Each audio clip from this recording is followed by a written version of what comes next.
서구 문명은 지금 몰락 중이다.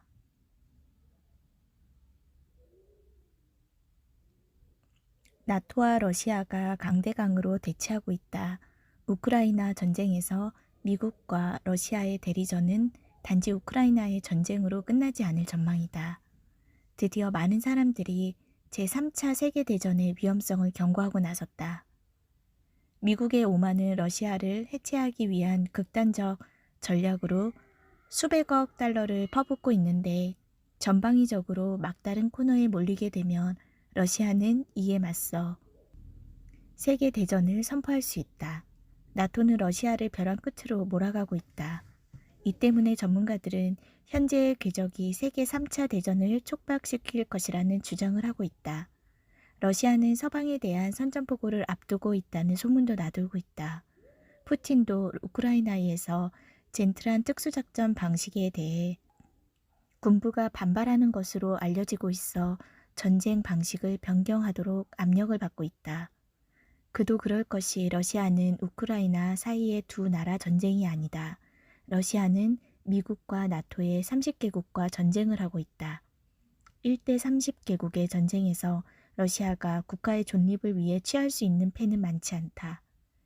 지도에서 보듯 1990년 소련이 해체될 당시 미국은 나토가 동진하지 않을 것이라 약속했지만 그 약속을 깼다. 나토는 지속적으로 회원국을 늘려가며 비회국인 우크라이나까지 무장을 시키며 러시아를 자극했다.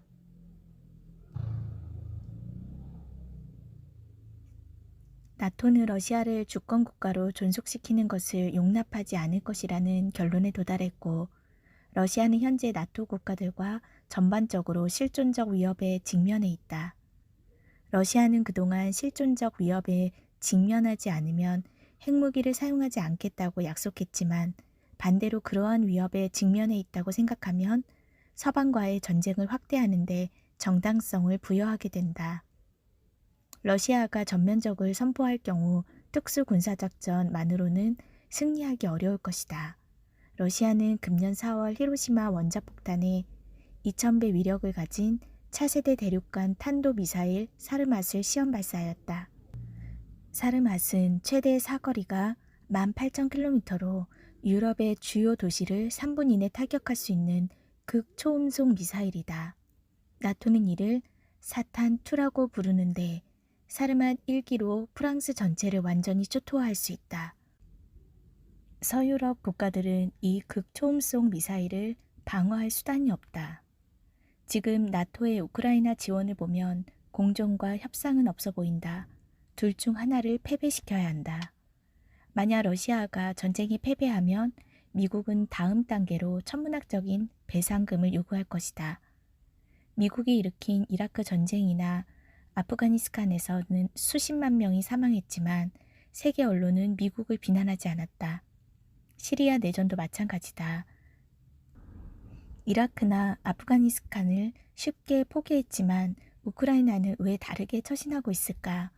믿기지 않겠지만 그들은 러시아와 중국을 굴복시키면 세계를 나토화하여 세계정부 수립에 나설 수 있는 기회로 삼기를 원한다.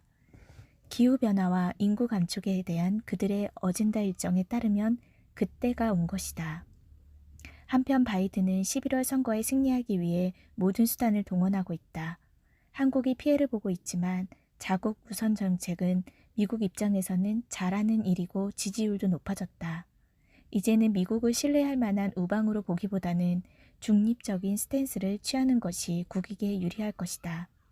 하지만 중간 선거를 앞두고 승리할 가능성이 작아지면 세계를 더 큰 혼란에 빠뜨릴 그레이트 리셋을 실행할 가능성도 높다.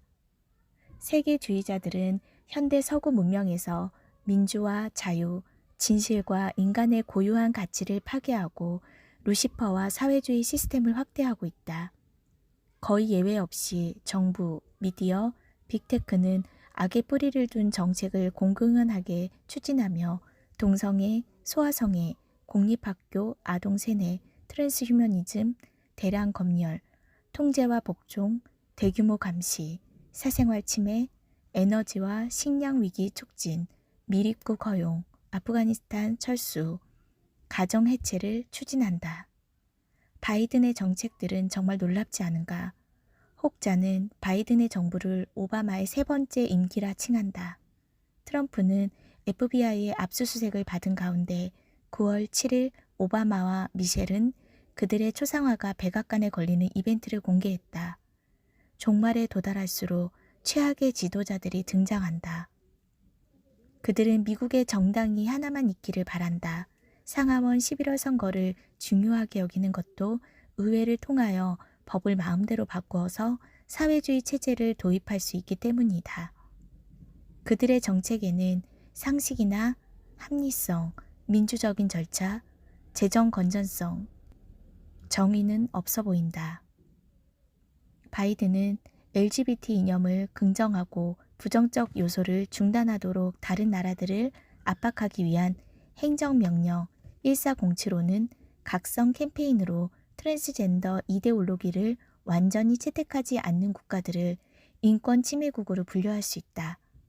바이든이 이미 학교가 성적 지향이나 성 정체성에 따라 차별하고 있다고 판단한다면 학교에 대한 기금을 제한하는 행정명령을 내린 바 있다.